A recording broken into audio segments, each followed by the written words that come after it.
আজ বড্ড মায়ের কথা মনে পড়ছে। শরীরটা আমার খুব খারাপ আজকে, জানি না কি হয়েছে। এত মায়ের কথা মনে পড়ছে, যদি মা আমার পাশে থাকতো।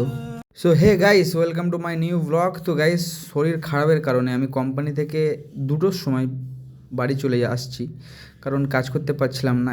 এত জ্বর আসছে আমার, কেন আমি জানি না। তো সেই জন্যেই আজকের দিনটা নয়, আমি 2-3 দিন ধরে আছি। দুপুরবেলায় আমি বাড়ি চলে আসছি, কারণ দুপুর হলেই আমার যেন জ্বর আসছে, গোটা শরীর কামড়াচ্ছে। এত মানে গা হাত কামড়াচ্ছে, মনে হচ্ছে যেন শুয়ে থাকি আর কি। তো সেই জন্য আমি কোম্পানি থেকে বেরিয়ে পড়লাম। বাইরের ওয়েদারটাও ভালোই ছিল। এখানে এসে আর চলতে পারছিলাম না, একটা ফাইনালি অটো পেলাম, দিয়ে অটোতে বসে পড়লাম। কিন্তু মানে এইভাবে শরীর খারাপ আমার হয়নি, ঠিক আছে। গা হাত কামড়াচ্ছে, মাথা কামড়াচ্ছে। তো এই সময় মায়ের কথাটা খুবই চিন্তা আসে, মায়ের কথাটা খুবই মনে পড়ে। যদি মা থাকতো, কত আমার যত্ন করতো, তাই না? শুধু আমারই কেন, প্রত্যেকটা মাই তার ছেলেদের যত্ন করে। তো ফাইনালি গাইস, আমি চলে এলাম বের রোডের, আমাদের যে রাস্তাটা আছে সবজি মার্কেটটা। আমার সবজি মার্কেটটাই দেখতেই পাচ্ছ, এই দেখো, এই 2 নম্বর না ক নম্বর গলি আমি জানি না অবশ্য। তো এই গলিটায় আমি থাকি, তোমরা সবাই জানো যারা সুরাটে থাকো আর কি। তো ফাইনালি আমি ঘরে চলে এলাম দুধ নিয়ে, কারণ মনে করলাম যে গরম দুধ খেলে যদি ঠিক হয়ে যায়। এই কাজে যায়নি, দেখো।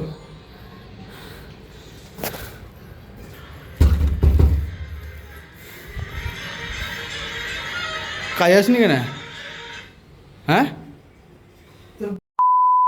আমার শরীর খারাপের কারণে গাইস আমি কাজ থেকে চলে এলাম। আমার কি খারাপ লাগছে।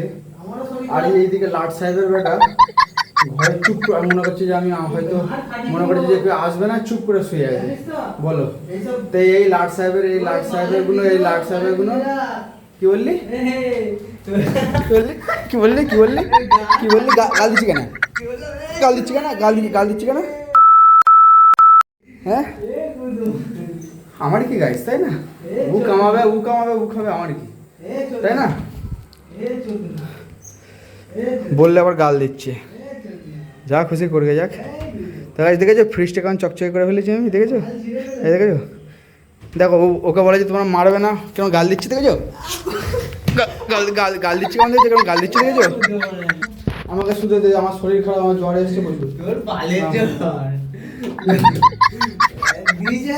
মুখে উল্টো পাল্টা বলছি কেন? ভিডিও করছি তো আমি, উল্টো পাল্টা বলছি কেন? আমার দম বেরিয়ে যাচ্ছে, আমার দিচ্ছি না আমি ইয়ে করছি।